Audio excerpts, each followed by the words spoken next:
Good afternoon, 47. Your destination is the annual Global Innovation Motor Race in Miami, Florida. After analyzing the data from Reynard's computer, the case is clear. The Providence defectors are Robert and Sierra Knox, head of robotics developer Kronstadt Industries.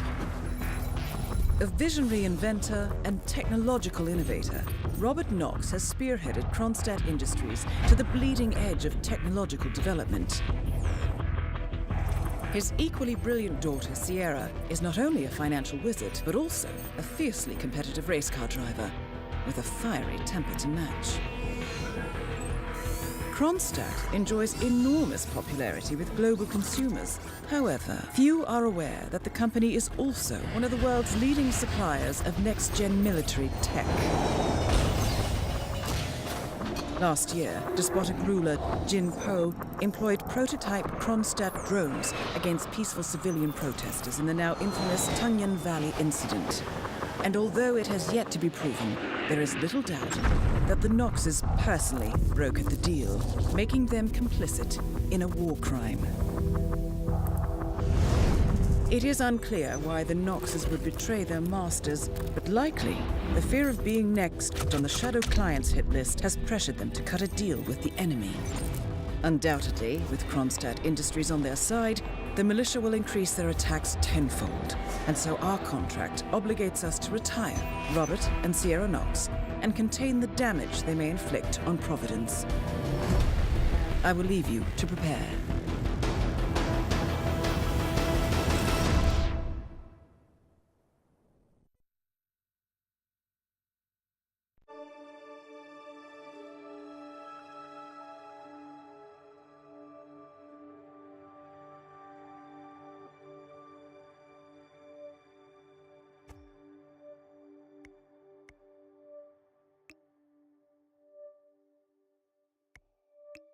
Good morning, 47.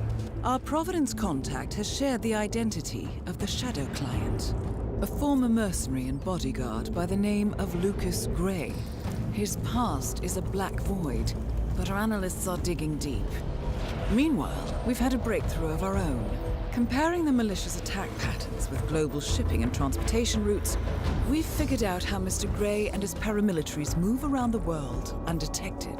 They're using the distribution network of the Delgado cartel, Colombia's biggest drug manufacturer.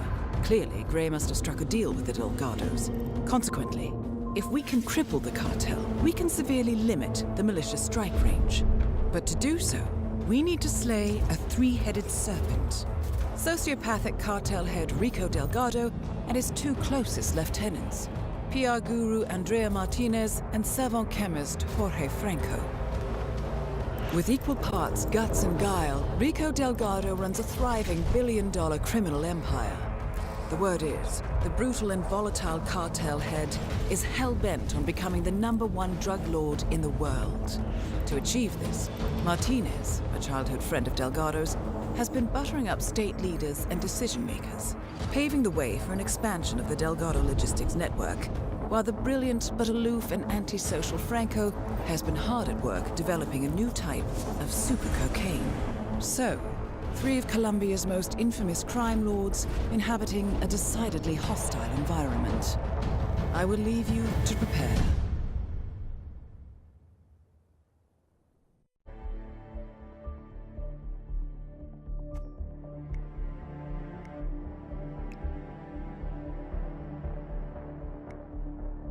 Good evening, 47. The militia has released a hostage tape, outing the existence of Providence to the world. This was a fatal mistake, and our analysts are tracing its origin as we speak.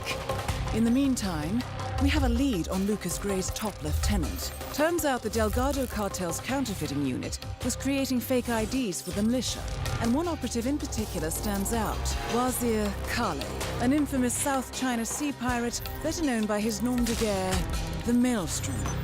The Maelstrom and his cutthroat band of outlaws were the scourge of the shipping industry in the post-recession years. But his reign of terror came to an end with the disastrous 2014 hijacking of the supertanker Francis King. Chinese elite forces stormed the ship, resulting in the deaths of a dozen sailors and most of the Maelstrom's crew. But Kale slipped away unseen. The Maelstrom's connection to Grey is unknown, but we believe it was he who carried out the audacious killing of a Providence CEO in Shanghai, along with two reactivated members of his old pirate gang, Vanya Shah, a shady figure in Mumbai's criminal underworld, and Dawood Rangan, the gang's old cashier turned dodgy movie producer. Shah, Rangan, and the Maelstrom form Lucas Gray's Eastern Cell. They are a crack strike team, and stopping them is our client's most pressing concern. Unfortunately, the elusive Maelstrom appears to have vanished into the seedy underbelly of Mumbai, the cradle of his criminal legend, and no one knows his whereabouts or what he currently looks like. So, a bandit queen, a showbiz charlatan, and one certifiable ghost. I shall leave you to prepare.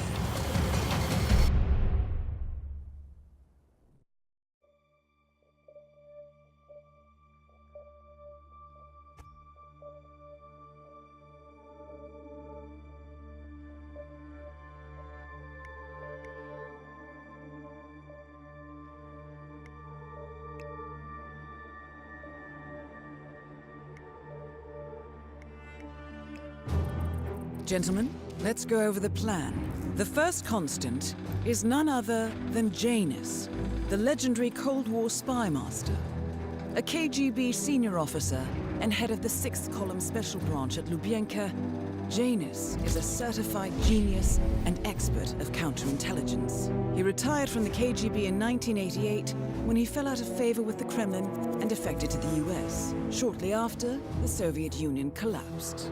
Now, it is unclear when Janus stepped down as the constant, but since 2004, he has been a resident of a quiet community in suburban Vermont. Mr. Gray. Right. So here's the catch. As an elite KGB agent, Janus was trained to withstand interrogation and torture.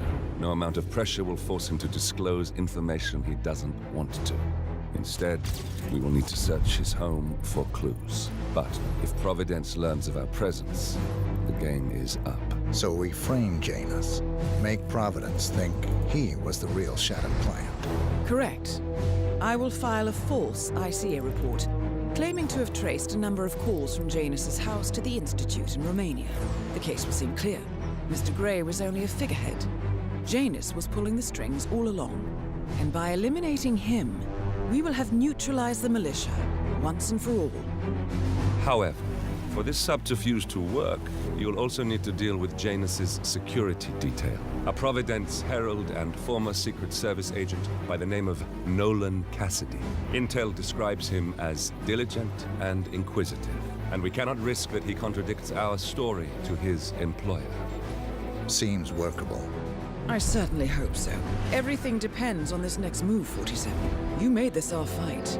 Now let's even the playing field.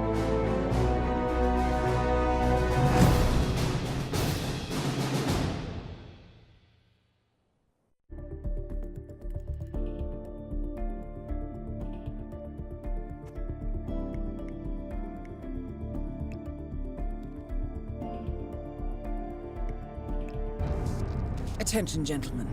Our source on the island just made a critical discovery. The Constant has a poison chip embedded in his neck. A failsafe, in case he's compromised. Damn it. We should have expected something like this. So, we subdue the Constant before he has time to react. Not that simple. The device is remote triggered, and during his stay on the island, 2 kill switches have been entrusted to twin sisters Zoe and Sophia Washington, 2 young, ambitious Providence operatives and newly appointed chairwomen of the Ark Society. Apparently, even the Constant is unaware of this arrangement. Right, change of plans. We divide and conquer. 47 takes out the Washingtons, while I figure out a way to get the Constant off the island. It'll be tight, but once we're back at the ship, we should be able to surgically remove the chip before the partners have time to react. 47? Tell me about the targets. I know them from the archive.